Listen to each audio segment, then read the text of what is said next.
The central problem with time loops, really, other than, the elevator somehow getting to 2 floors at once, is that it requires dualism. Your body gets reset at the end of every loop, after all, or beginning. But what about your brain? But that's kind of a general storytelling time travel problem. If you're going to have a plot that keeps going forward, you really need at least someone to notice that things are changing.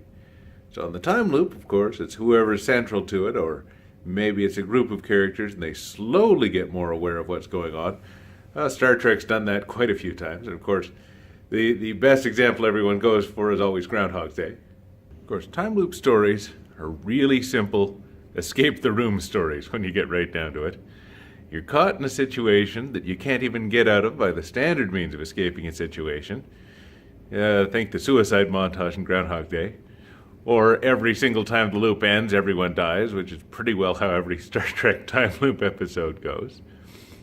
So, you've got to figure out some sideways solution to it, which is typically if it's a magical story about growing as a person, and if it's a sci-fi story about figuring out what triggered the loop.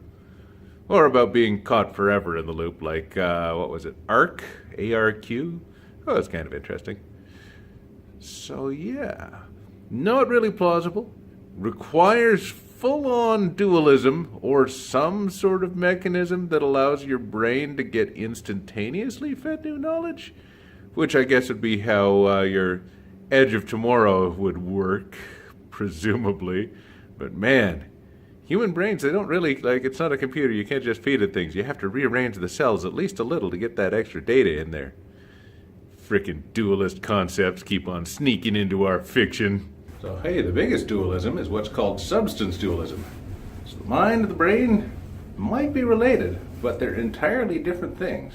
Some people say the mind's the receiver for the brain, or brain is the receiver for the mind you. But still. Well, Marmoteers, I spent about, 5 minutes trying to run outside. My body more or less told me to stop. So, instead of a party weekend, I might be looking at a weekend of sleeping in and being sick. Stay tuned. This is great, Marmoteers. So I'm inside. I've got a balaclava, a headband. I've got a turtleneck, sweater, scarf, and I'm already cold. And long underwear, too. That's great. So, if you don't see me again, well, then this won't get posted. So I guess you saw me again.